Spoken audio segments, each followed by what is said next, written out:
কালকে আমরা তিনজনে মিলে চলে গেছিলাম বাবাকে আনতে, আর তারপরই বৌমনি গেল আমার উপর ভীষণ রেগে। আমাকে দেখাচ্ছিস কেন?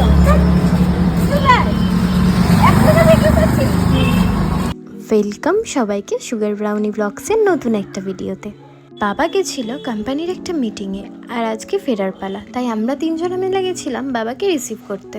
ফ্রন্ট ক্যামেরায় ভিডিও করতে গিয়ে দেখি আমার ছুটকুটা জানলা দিয়ে মুখ বাড়িয়ে বসে আছে। আমি তো ভীষণ ভয় পেয়ে গেছিলাম।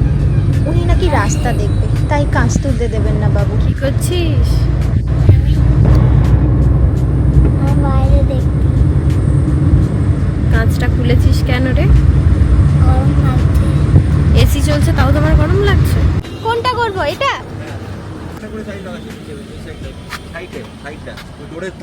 এই ধারটাই? হ্যাঁ, লকটা নামাবো। আচ্ছা, খোল এবার, খোল। ও আসলে গাড়ির ডোরটা আনলক করতে পারে, তাই ওর বাবা বললো চাইল্ড লক করে দাও। কি দরকার, ভয় লাগে না?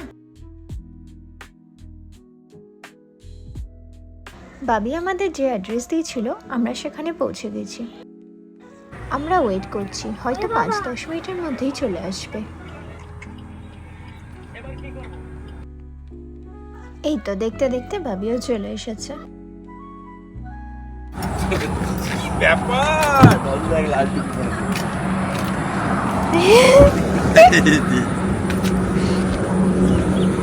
এই মা, মুখটাই দেখা যাচ্ছে না। বাবা তো এসে গেছে, এবার আমরা যাবো বাড়ির দিকে।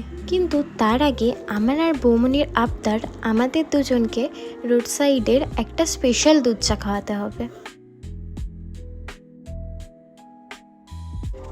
দাদা প্রথমে হ্যাঁ বললেও পরে বলল না, গাড়িটা অনেকটা ঘোরাতে হবে, থাক আজকে আর চা খেতে হবে না, অন্যদিন খাস, বলে সোজা বাড়ি নিয়ে চলে এলো। আর সেটা শোনার পর বৌমনির হয়ে গেল ভীষণ রাগ। কিন্তু খেতে যখন ইচ্ছা হয়েছে, বানাতে তো হবেই, তাই আমরা দুজনে মিলে গেছিলাম দুধ আনতে। দেন বাড়িতে বানিয়ে ফেললাম দারুণ একটা চা।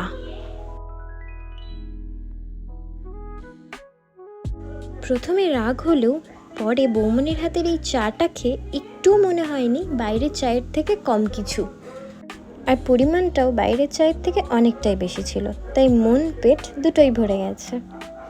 এবার আমরা চা আর নিমকিটা এনজয় করি, আর আজকের ভিডিওটা এখানেই শেষ করছি। তোমরা সবাই খুব ভালো থেকো, আর অবশ্যই আমাদের চ্যানেলটাকে ফলো করো। তোমাদের একটা ফলোই কিন্তু আমাদেরকে নেক্সট ভিডিও বানানোর জন্য মোটিভেট করে।